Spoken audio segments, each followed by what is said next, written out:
Hello students. तो chapter चल रहा है हम लोगों का 4 केमिकल काइनेटिक। और हम लोगों ने पहला लेक्चर जो लिया है वो बस केवल क्वेश्चन पे किया था, क्योंकि हम लोगों का तरीका स्टार्ट हुआ है पहले क्वेश्चंस फिर चैप्टर और फिर वापस से क्वेश्चन डिस्कस करते हैं। तो इस मेथड से हम लोग पढ़ेंगे। तो हमने पहले इस चैप्टर का क्वेश्चन करवा दिया है और आप लोग समझ गए होंगे कि इस चैप्टर से जो क्वेश्चन बनने वाले हैं आपके एग्ज़ाम में वो किस तरह के और कितने टाइप के बनेंगे। अगर आपने लेक्चर अटेंड किया होगा इससे पहले वाला तो आपको बेहतरीन समझ में आ गया होगा और आप इस चैप्टर के सारे क्वेश्चन उड़ा पाओगे। चलो आगे अंदर का कंटेंट देख लेते हैं, समझ लेते हैं कि है क्या। टेंशन लेने की ज़रूरत नहीं है। अब कंटेंट बिल्कुल मज़ा आएगा पढ़ने में, क्योंकि आपको सब पता चल चुका है कि है क्या। ठीक है। तो केमिकल काइनेटिक डील करती है किससे? रिएक्शन से, रेट ऑफ रिएक्शन से डील करती है, जिसमें अब रिएक्शन के बारे में पढ़ते हैं कि उसकी स्पीड कितनी है। ठीक है, ये सारी चीज़ें पढ़ते हैं। और तो ये केमिस्ट्री की एक ब्रांच है, तो इसमें हम लोगों ने आगे देखा था। तो अब केमिकल काइनेटिक के बारे में ज़्यादा यहाँ नहीं, बस सीधा हम पहुँच जाते हैं रेट ऑफ रिएक्शन। देखो पहला यही आ गया, आपने देखा था बार बार क्वेश्चन बन रहा था। ये रेट ऑफ रिएक्शन है ना, कितनी बार आपने देखा था बना हुआ था। और रेट ऑफ रिएक्शन क्या था? तो जो कंसंट्रेशन होता है, यानी कि जब कंसंट्रेशन रिएक्टेंट का होता है टाइम के हिसाब से चेंज होता है ना, तो the change in concentration with respect to time that is called rate of reaction. सीधा सा कह सकते हो change in concentration of reactant that is called with respect to time that is called rate constant, sorry rate of reaction. तो ये आपने देखा भी था और हमने इसको आपको बताया भी था, तो ये आप ध्यान रखें। तो ये हो गया। अब यहाँ पे आप देखेंगे कि rate of decrease in concentration of any one of reactant, किसी भी एक का अगर कम होना स्टार्ट हो जाए, rate of increase in the concentration of any one of product. तो दो चीज़ें इसमें होती हैं कि कभी भी कोई रिएक्शन होती है तो क्या होता है, एक तरफ रिएक्टेंट एक तरफ प्रोडक्ट। कभी भी रिएक्टेंट एक ज़्यादा हो सकता है एक से ज़्यादा, प्रोडक्ट भी एक से ज़्यादा हो सकता है। तो रिएक्टेंट हमेशा डिक्रीज होगा और ये हमेशा इंक्रीज होगा। ठीक, तो ये चीज़ ध्यान रखें कि यहीं से हमारा जो है रेट ऑफ रिएक्शन स्टार्ट होता है। अब देखें खास करके कहानी वही बनी कि change in concentration of reactant with respect to time that is called rate of reaction. अब ये चीज़ ध्यान रखिए कि एक तरफ रिएक्शन जिस तरफ डिक्रीज होता है उसको एक नाम दिया गया है रेट ऑफ डिसअपेरेंस, मतलब वो गायब होना स्टार्ट होता है। ठीक है, तो इसीलिए rate of disappearance of reactant होगा। और उस तरफ इंक्रीज यानी बनता है, उस तरफ बढ़ता है तो कहोगे रेट ऑफ अपेरेंस, उधर दिखाई पड़ेगा यानी बनना स्टार्ट होगा तो उसको रेट ऑफ अपेरेंस के नाम से जाना जाता है। तो रेट ऑफ अपेरेंस क्या हो जाएगा? सेकंड साइड प्रोडक्ट में और प्लस में लगाएंगे। ये भी आपने सीखा है और नॉर्मली आपको पता है, हमने बताया भी था कि जैसे यहाँ पे ए हो, ठीक, प्लस स्मॉल बी, बी हो गिव्स आउट सी, और कैपिटल सी हो plus small D capital D हो। ये कोई रिएक्शन है सपोज दैट, और इसका हमें रेट ऑफ रिएक्शन लिखना है। तो हमने बताया था कैसे लिखते हैं। इस तरफ वाला आपको लिखना होता है, नेगेटिव लगाना होता है क्योंकि इस तरफ डिसअपेरेंस होता है और कंसंट्रेशन डिक्रीज होता है ना। और ये जो यहाँ पे स्टॉइकियोमेट्री लगा होता है वो 1/, में चला जाता है, तो 1/a हो जाता था। और change in concentration of A, concentration ये जरूर लगाइएगा, ये कंसंट्रेशन का साइन है, विद रिस्पेक्ट टू टाइम ये लिखते थे, फिर इक्वल लगाते थे और सबको इक्वल में लिखते चले जाते थे। -1/b equals to change in concentration of B with respect to time. ऐसे ही फिर उधर भी इक्वल लगाते थे और इसकी बारी आती थी तो उसको हम प्लस में लिखते थे 1/c, क्योंकि उधर इंक्रीज़ होना स्टार्ट होगा, बनना स्टार्ट होगा। तो यहाँ पे लिखते हैं change in concentration of C with respect to time. तो ये सारी चीज़ें क्या है? रेट ऑफ रिएक्शन है। हम लोग रेट ऑफ रिएक्शन ऐसे ही लिखते चले जाते हैं। ठीक है, 1/d change in concentration D with respect to time. समझ गए? तो रेट ऑफ रिएक्शन जब भी लिखने को आएगा तो आप ऐसे लिखिएगा। ये आपने कल वाले लेक्चर में भी सीखा था। Okay, no doubt. अब यहाँ पे देखिए दो ग्राफ नज़र आ रहे हैं आपको। देखिए इन दोनों ग्राफ को समझना ज़रूरी है। ग्राफ क्या है कि इस तरफ रिएक्टेंट है, ठीक है, और इस तरफ टाइम है।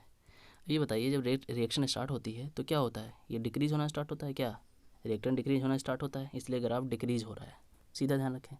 तो जब भी ग्राफ बनाना हो आपका किसके किसके बीच, रिएक्टेंट और टाइम के बीच में, तो ग्राफ हमेशा डिक्रीज़ होता है।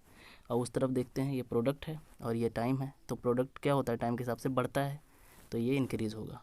ठीक है, तो ये चीज़ रहेगी, ये चीज़ ध्यान रखें, ये ऐसे इंक्रीज़ होगी। ठीक, तो ये जो देख रहे हैं कि यहाँ पे ये जो है बढ़ रहा है और इस तरफ घट रहा है, तो ये दोनों ग्राफ ध्यान रखें। ओके, अब ये भी समझ में आ गया हम लोगों को। फिर आगे बढ़ते हैं, हम मेन कहानी आगे की क्या है वो हम समझते हैं।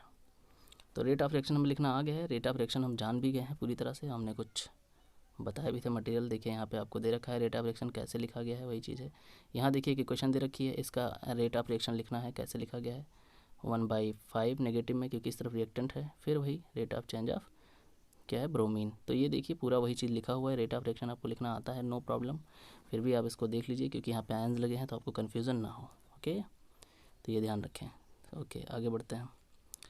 फिर बात आती है कि कोई चीज़ क्या होती है, डिपेंडेंस ऑफ रेट। अब जो कंसंट्रेशन होता है किस पर डिपेंड करता है, रेट ऑफ कंसंट्रेशन।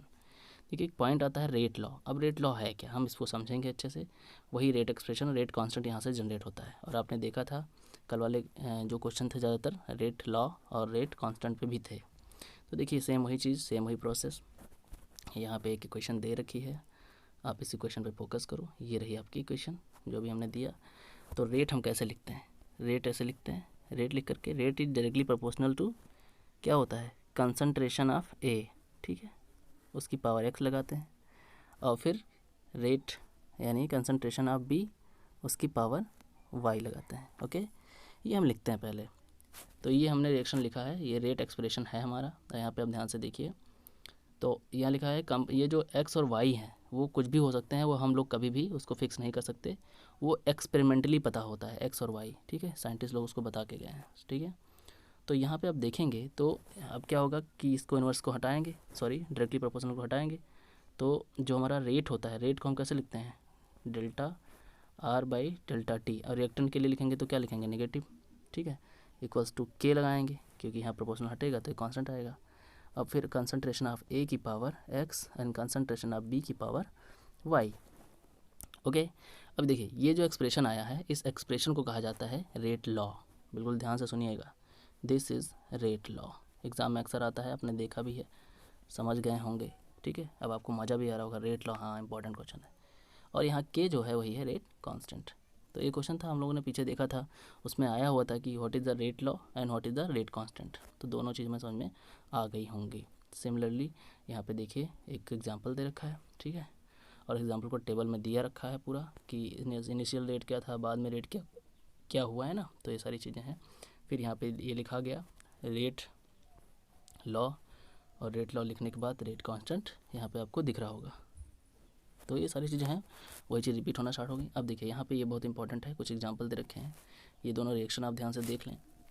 अब देखिए यहाँ पे इंपॉर्टेंट बात ये है ना कि जैसे ये रिएक्शन दे रखी है, अब ये रिएक्शन दोनों को ध्यान से देखिएगा। इन दोनों रिएक्शन में ये चीज़ जो रेट लॉ लिखा जाता है, ये हम खुद से नहीं लिखते, ठीक है। तो यहाँ पे ये एक्सपेरिमेंटली पता किया गया। देखिए यहाँ ऊपर लिखा है साफ साफ, एक्सपेरिमेंटल रेट एक्सप्रेशन है ये। तो ये चीज़ आप ध्यान रखिएगा थोड़ा सा, ठीक है। तो यहाँ पे आप देख सकते हो कि ये फर्स्ट ऑर्डर की है, ठीक है, और यहाँ पे ये जो है इसका अपना 1 है, और ये दोनों जोड़ दोगे तो 3/2 ऑर्डर की हो जाएगी। तो ये आपको ध्यान रखना है। ओके, अभी हमें ऑर्डर ऑफ रिएक्शन यहीं से जनरेट होना स्टार्ट हो जाएगा। ये देखिए ऑर्डर ऑफ रिएक्शन आप देख भी चुके थे, कौन कौन सा था, 0 था, फर्स्ट ऑर्डर और सेकेंड ऑर्डर, ठीक है। तो ये हमने डिस्कस करी थी।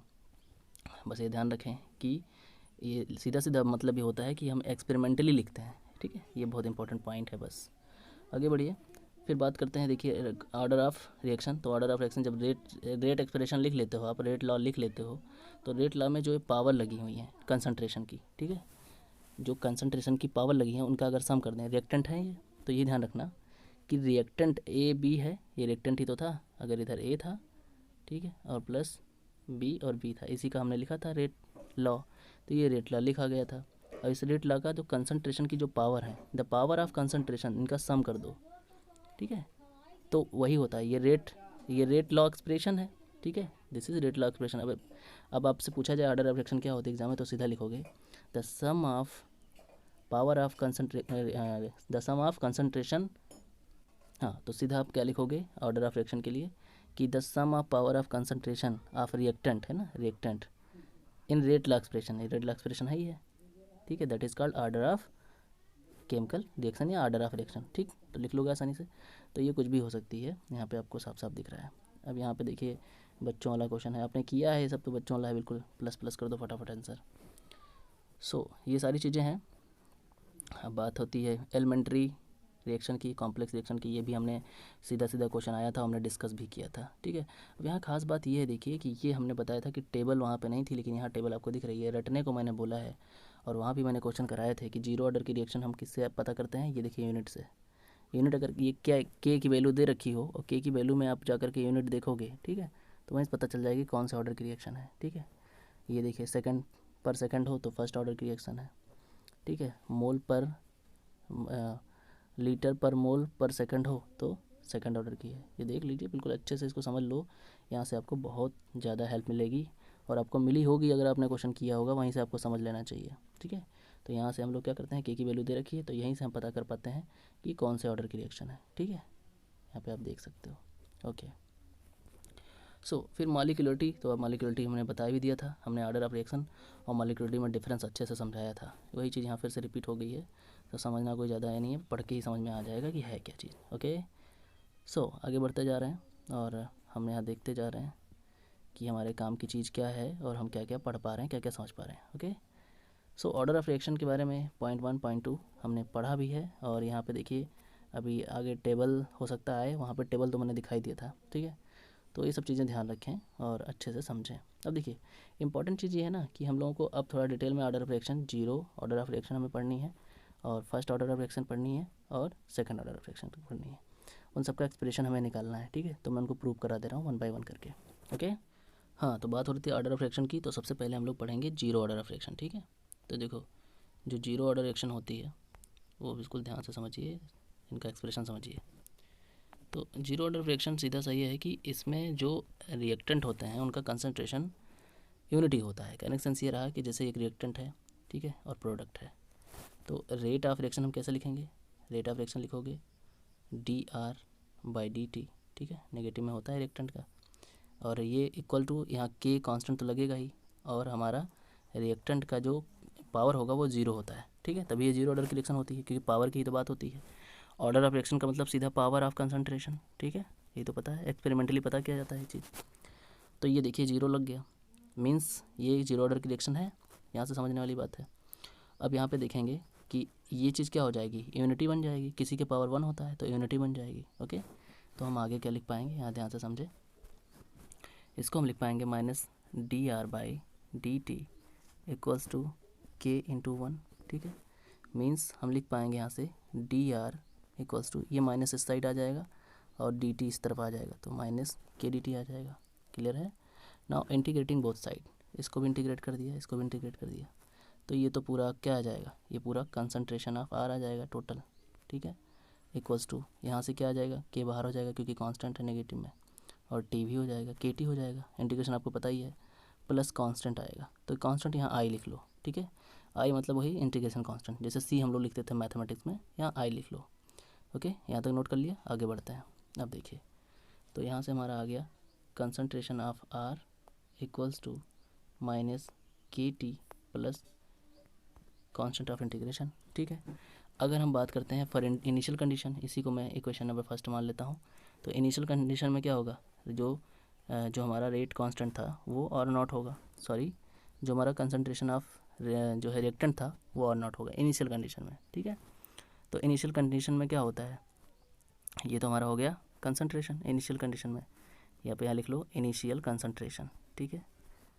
और हमारा टाइम क्या होगा, टाइम इनिशियल कंडीशन में 0 होगा, तो पुटिंग दिस वैल्यू, तो हमारा कंसंट्रेशन कितना होगा, और not equals to minus K into 0, time 0 हो गया प्लस आई हो गया, means R not equals to हो गया आई की वैल्यू आ गई, इसको इक्वेशन सेकंड मान लो और फर्स्ट में पुट कर दो, फर्स्ट आपके ऊपर सामने दिख रहा होगा ये वाला रिएक्शन है, इसमें पुट करना है वैल्यू, तो ध्यान से देखेंगे आप पुट करके, तो हमारा आर, ठीक है, ऐसे ही रहेगा, और equals to minus K T, और आई की जगह हम लोग पुट कर देंगे कौन सी वैल्यू, इनिशियल, यानी कि आर नॉट, क्लियर।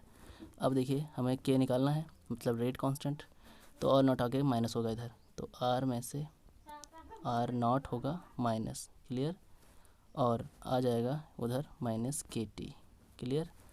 अब आगे हम लिख लेते हैं, यहाँ तक नोट कर लो आप, तो आ गया minus K T equals to R minus initial concentration of reactant, फिर ये माइनस उस साइड जाएगा तो ये हो जाएगा के टी, तो माइनस उस साइड जाने का मतलब कि ये आर इधर आ जाएगा कंसंट्रेशन, और माइनस आर उस तरफ चला जाएगा, ठीक। तो के हमारा यहाँ से आ जाएगा क्या, यहाँ से क्या आ गया है, R not minus R upon T, ठीक है। ये हमारा आ चुका है जीरो ऑर्डर का रेट कांस्टेंट। क्लियर? तो ये बात आपको समझ में आ गई होगी पूरी तरह से। ये है क्या एक्चुअली? अच्छा, इसका अगर देखोगे आप ध्यान से तो इसको हम लोग थोड़ा सा मैथमेटिकली तरीके से कर लें, ठीक है। तो मैथमेटिकली तरीके से यहाँ से ये देखिए आप, इसको हम क्या लिख सकते हैं, हमें आर निकालना होगा। यहाँ से आप देख रहे हो तो ये पहले ही क्वेश्चन से आ चुकी थी, that is R equals to minus K T plus R naught, ठीक है। ये था, ये देखिए तो ये कुछ Y equals to minus M X plus C वाला कंडीशन बन रहा है। तो इसका ग्राफ आपको पता होगा, इसका ग्राफ ऐसे बनता है, स्ट्रेट लाइन नेगेटिव। ये स्ट्रेट लाइन का एक मामला है और नेगेटिव में है तो नीचे डाउनवर्ड बनेगा इसका ग्राफ, ठीक है। तो पूरी बात समझ में आ गई होगी कि जीरो ऑर्डर की रिएक्शन का एक्सप्रेशन क्या होता है और कैसे इसको अप्लाई करते हैं, ठीक है। हमने बताया भी था कि इसको अच्छे से समझ लो, इसके न्यूमेरिकल करना बहुत ज़रूरी है। ओके, तो फाइनली हम लोगों ने जीरो ऑर्डर स्टार्ट किया है और यहाँ से हमने ये सारी चीज़ प्रूव करते हुए और फाइनल हम लोग पहुँचे हैं अपने एक्सप्रेशन पे जो कि आपके सामने है, ठीक है। और इसको फिर इन लोगों ने इससे कंपेयर किया, ठीक है, जो हमने भी दिखाया आपको, और इसका ये ग्राफ बना। तो ये ग्राफ ध्यान रखें, ठीक है। कंसंट्रेशन ऑफ रिएक्टेंट और टाइम के विद रिस्पेक्ट में कैसे बनता है, यहाँ पे देखिए ये इनिशियल हमारा जो होगा कंसंट्रेशन रिएक्टेंट का होगा और ये स्लोप होगा। तो ये ऐसा कुछ ग्राफ बनेगा, ग्राफ का ध्यान रखें। अब देखिए यहाँ पे इंपॉर्टेंट बात देखिए, जीरो ऑर्डर रिएक्शन जो होती है रिलेटिवली ये किस में होती है, स्पेशल कंडीशन में आती है जो कि सम एंजाइम कैटलिस्ट रिएक्शन करते हैं इसमें। तो देखिए यहाँ पे एक एग्जांपल दे रखा है, ये जीरो ऑर्डर की रिएक्शन है। ध्यान थोड़ा माइंड में रखना भी पड़ेगा कि ये जीरो ऑर्डर की रिएक्शन है, क्योंकि आप निकाल तो पाओगे नहीं, क्योंकि एक्सपेरिमेंटली ये फिक्स किया गया है। ओके, तो देखिए यहाँ पे यही हो गया। तो ये देखिए जीरो ऑर्डर की रिएक्शन है, यहाँ पे आप ध्यान से देख सकते हो, ठीक। बहुत लोगों को लगता होगा कि ये देखिए यहाँ पे NH3 है तो इसका हम लिखेंगे रेट, लिखेंगे जब तो ऐसे लिखेंगे डायरेक्टली, माइनस लिखेंगे और डेल्टा टी लिखेंगे और लिखेंगे कंसंट्रेशन ऑफ ये NH3। तो ये रेट लिखने के लिए है ना, ठीक है, रेट लिखने के लिए है। और एक्चुअली जो रेट ऑफ रिएक्शन लिखने के लिए है, लेकिन रेट एक्सप्रेशन जो है वो हम यहाँ से नहीं लिख पाएंगे, ये चीज़ इसके पावर नहीं चढ़ाएंगे। ये 2 है, अगर 2 चढ़ा देंगे तो ये सेकंड ऑर्डर की हो जाएगी, जबकि एक्सपेरिमेंटली ये पता किया गया है सेकंड ऑर्डर की नहीं है, ये जीरो ऑर्डर की है। ओके, तो ये हमें ध्यान रखना होगा कि ये जीरो ऑर्डर की रिएक्शन है। और यहाँ प्लेटिनम देखिए यूज हुआ है एज अ कैटलिस्ट, ठीक, तो थोड़ा ध्यान देना होगा। तो जीरो ऑर्डर समझ में आ गया होगा। नेक्स्ट हम लोग शुरू करेंगे first order reaction. First order reaction क्या होती है, वही चीज़ वही कहानी, सेम प्रोसेस, थोड़ा मैं समझा दे रहा हूँ। यहाँ पे देखिए रेट आप पहले लिखोगे, बिल्कुल वही प्रोसेस, फिर यहाँ पे आप पूरा काम वही करोगे, फाइनली हम इस पोजीशन पे पहुँच जाएंगे, ठीक है। और यहाँ पे आप देखेंगे कि यहाँ पे आपको क्या होगा, आप कांस्टेंट है, ये इनिशियल आपको टी मानना होगा, ये सारी चीज़ें करनी होंगी। देखिए यहाँ पे एक चीज़ खास बात है कि यहाँ पे जो हमारा dr/dt है, dt था जो dr/dt है, और क्या आर है क्योंकि वहाँ पे आर तो गया नहीं, dt तो उस तरफ चला गया और ये आर इस बार नीचे चला आएगा। और फिर जब आप इसका इंटीग्रेशन करोगे तो dr/r आएगा, ठीक। तो जो कि क्या आ जाएगा log r, अगर आपने पढ़ा होगा तो, जैसे कि इंटीग्रेशन 1/x dx का क्या होता था log x, तो वो चीज़ आ जाएगी, ठीक है। थोड़ा सा चेंज हुआ स्लाइटली फर्स्ट ऑर्डर में, तो ये चीज़ आगे जा करके यहाँ पे पहुँचेगी। और फिर फाइनली हमको इनिशियल में t0 रखना होगा और r हमें r0 रखना होगा, और फर्स्ट इक्वेशन में पुट करके i की वैल्यू निकाल करके फिर से हमें जाके इक्वेशन में पुट करना होगा, जैसे कि आपने फर्स्ट ऑर्डर सॉल्व किया। ओके, फिर फाइनली आप देखेंगे कि ये सॉल्व होता हुआ यहाँ पहुँचेगा और ये हमारा जा करके बनेगा फर्स्ट ऑर्डर का जो है रिएक्शन, ठीक। तो ये आप ध्यान रखेंगे थोड़ा सा कि ये कैसे सॉल्व हुआ, क्या हुआ। ओके, और बाकी यहाँ पे पॉजिटिव में आएगा, ये चीज़ आप देखेंगे। और इनका फाइनली एक ये देखिए नीचे रिएक्शन भी दे रखी है, रिएक्शन भी समझ लेंगे कि हमारा ये फर्स्ट ऑर्डर का रिएक्शन है, ठीक है। तो ये सारी चीज़ें होंगी और इसका ग्राफ अब भी आप देख पाओगे आसानी से कि इनका ग्राफ कैसे बन रहा है, ठीक है। 2 केस होंगे, दोनों केस आप देख सकते हो कि कैसे बन रहा है। ओके, तो ये फर्स्ट ऑर्डर के कुछ क्वेश्चन भी हैं, ये आप लगाओगे। बाकी मैं थोड़ा सा इसको जो इसका जो एक्सप्रेशन आया हुआ है वो मुझे हम समझा दे रहा हूँ अच्छे से, वरना प्रॉब्लम हो जाएगी आप लोगों को, ठीक है। तो आप समझ लेते हैं फर्स्ट ऑर्डर का एक्सप्रेशन आता कैसे। हाँ, तो फर्स्ट ऑर्डर की भी समझते हैं, ठीक है। मान लेते हैं ये हमारा रिएक्टेंट है और ये प्रोडक्ट है। तो सबसे पहले रेट लॉ या फिर रेट एक्सप्रेशन लिखेंगे, ठीक है। तो क्या लिखेंगे, that is dr/dt equals to क्या लिखेंगे, k, और रिएक्टेंट का जो कंसंट्रेशन होगा उसका पावर 1 होगा, क्योंकि फर्स्ट ऑर्डर की है, ठीक है। तो एक्सपेरिमेंटली ये पता किया गया है। अब यहाँ से हम क्या करेंगे, देखिए यहाँ से ये डी आर ऐसे ही रहेगा, उसके नीचे आ जाएगा कंसंट्रेशन आर, ठीक, ये वाला, और इधर हो जाएगा के डी टी। क्लियर? नेगेटिव लगा हुआ है, ये नेगेटिव इस साइड आ जाएगा। नाउ इंटीग्रेटिंग बोथ साइड, तो इंटीग्रेटिंग कर दोगे बोथ साइड, ठीक है। तो आप देखोगे आपको क्या मिल रहा है। यहाँ से आप देखेंगे 1/r वाला केस है, तो ये हो जाएगा log r। Clear? Equals to उधर क्या आ जाएगा, minus K T plus constant of integration, ठीक। ये बन गई आपकी main equation number first. Now in case of initial, तो इनिशियल कंडीशन में हमारा जो कंसंट्रेशन ऑफ आर होगा वो क्या होगा, आर इनिशियल, ठीक है। एंड आपका टाइम क्या होगा, टाइम विल बी 0। तो now putting these two values in equation first, ठीक है। इन वैल्यू को फर्स्ट इक्वेशन पुट कर दो, ठीक है। तो हमने पुट किया, तो यहाँ से मिल गया log आर की जगह हो जाएगा आर नॉट इनिशियल कंडीशन में, और यहाँ से माइनस के इंटू टी की वैल्यू 0 और प्लस आई, तो हमें यहाँ से मिल जाएगा आई की वैल्यू, ठीक है। तो आई की वैल्यू देखिए, ये तो 0 हो गया और आई की वैल्यू आ गई log क्या आ जाएगा, यहाँ से आप देख सकते हो log और नॉट आ जाएगा, ठीक है। इस वैल्यू को उठा करके इक्वेशन फर्स्ट में हम पुट करेंगे फिर से, ठीक है। तो आइए, तो यहाँ तक आप नोट कर लीजिए और ये इक्वेशन ध्यान रखिए। तो आगे बढ़ते हैं। तो आ चुका था log R equals to minus K T plus I की वैल्यू आ चुकी है, वो हम पुट कर देंगे। आई की वैल्यू क्या आई थी, since I equals to log R initial, ठीक है। इस वैल्यू पुट कर यहाँ से उठा दो, ठीक है। तो ये हो जाएगा log आर ऐसे रहेगा equals to minus K T plus हो जाएगा log आर इनिशियल, ठीक है। अब इसको इधर भेज देते हैं, ठीक है।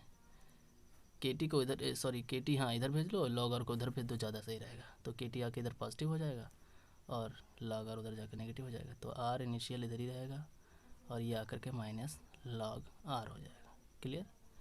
नाउ आपको पता ही है कि log a minus log b क्या होता है, ये हो जाता है log a by b। Clear? तो यहाँ से हम लिख सकते हैं, देखिए के टी इक्वल्स टू हम लिख पाएंगे log आर इनिशियल ऊपर अपॉन आर नीचे, ठीक है। यहाँ तक आप नोट कर लीजिए, फिर आगे बढ़ेंगे। अब यहाँ से आपका आ गया K T equals to log R initial upon R, ठीक है।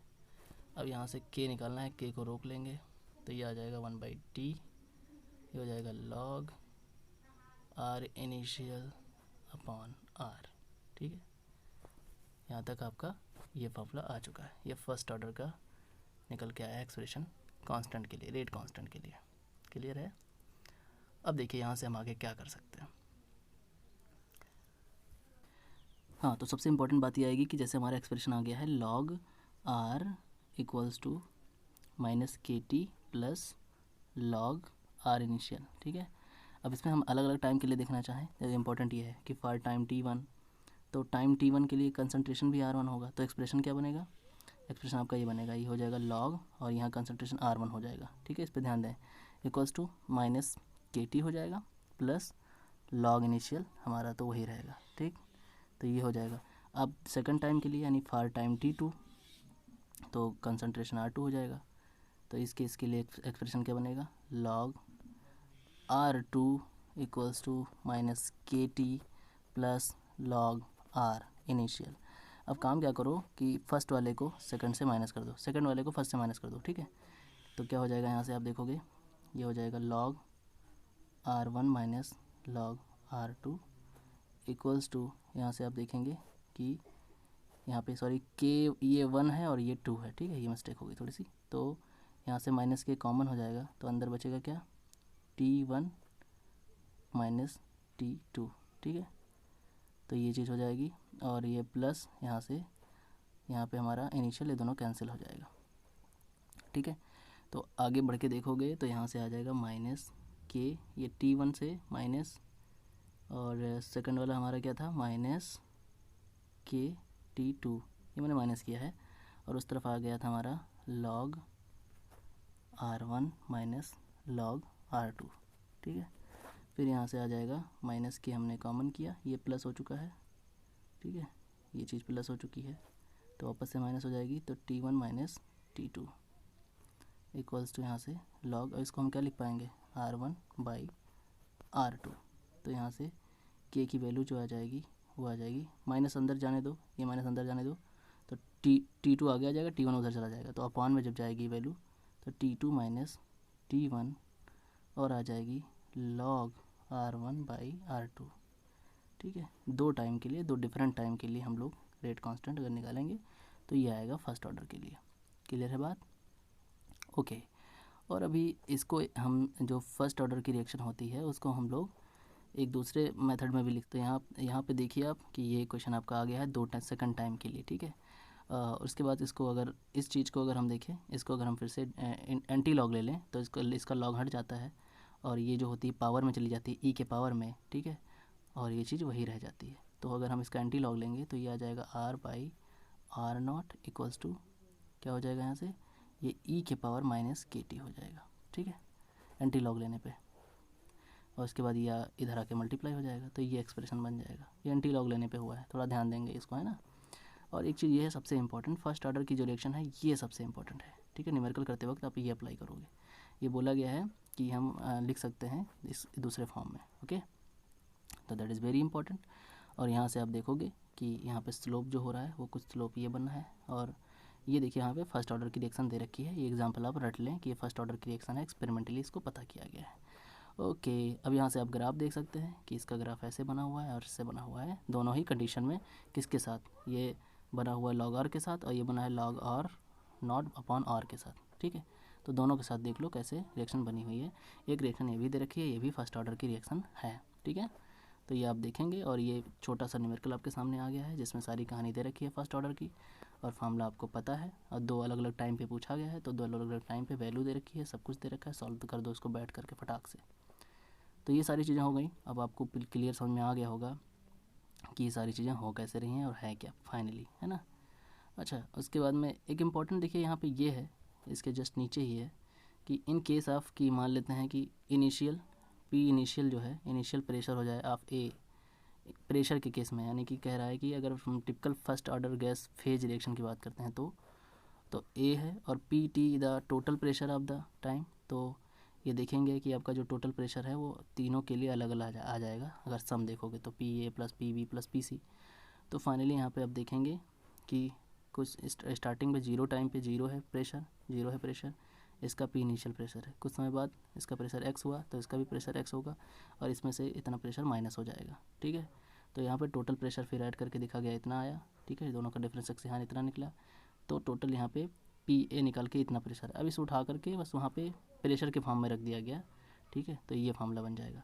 तो इन केस आप जब प्रेशर की बात हो तो प्रेशर के लिए आप ये फार्मूला अप्लाई करिएगा फर्स्ट ऑर्डर, यानी गैस की बात हो तो, ठीक है, गैस वाले केस में। तो एक छोटा सा यहाँ पे बढ़िया सा एग्जांपल दे रखा है, ये आप ज़रूर लगाएं और यहाँ से रेट कांस्टेंट निकालने की कोशिश करें। ये बहुत इंपॉर्टेंट क्वेश्चन है, ठीक है। बाकी आपने तो देखा ही है, पीछे पूरा हमने 74 क्वेश्चन करवाए थे, वहाँ से आपको समझाया था। फिर बात आती है half life of reaction. Half life of reaction मतलब होता है कि कोई भी चीज़ अपना जिसका उसका टोटल अमाउंट हो, जितने समय में वो अपने का आधा हो जाए, दैट इज़ हाफ लाइफ। तो ये देखिए यहाँ पे जीरो ऑर्डर के लिए बताया गया है कैसे। तो जीरो ऑर्डर का ये फॉर्मूला आया था, इसका हाफ कर दो, तो यानी इसका जो इनिशियल रेट था वो क्या हो जाएगा, हाफ हो जाएगा। बस उठा के वैल्यू रख दो, तो ये हाफ रेट आ गया। अब ये फार्मूला आपको रट लेना है तुरंत, एकदम से मार रट्टा भैया, ठीक है। ये हाफ लाइफ के लिए है, जीरो ऑर्डर के लिए, क्लियर।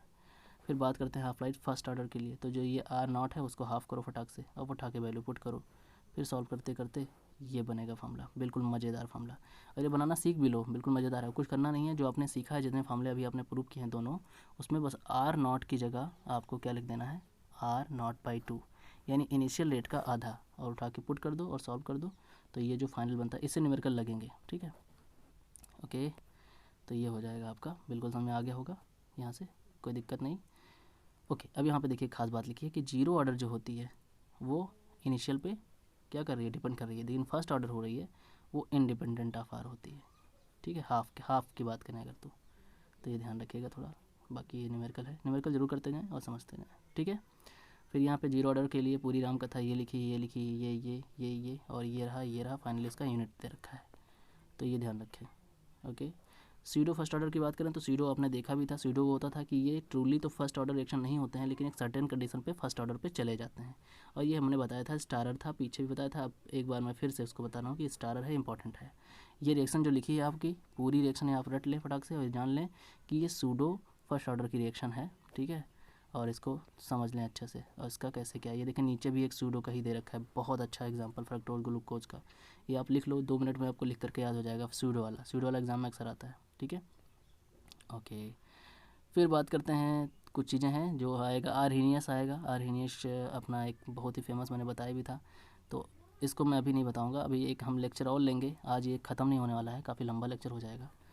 तो हम लोग नेक्स्ट लेक्चर में आर्हीनियस के बारे में और बाकी जो इस चैप्टर में बच रहा है, ठीक है, वो सब चीज़ें पढ़ेंगे। एक्टिवेशन एनर्जी आपकी आ जाएगी, ठीक है, और उसके बाद फाइनली ये चैप्टर फिनिश हो जाएगा, ठीक है।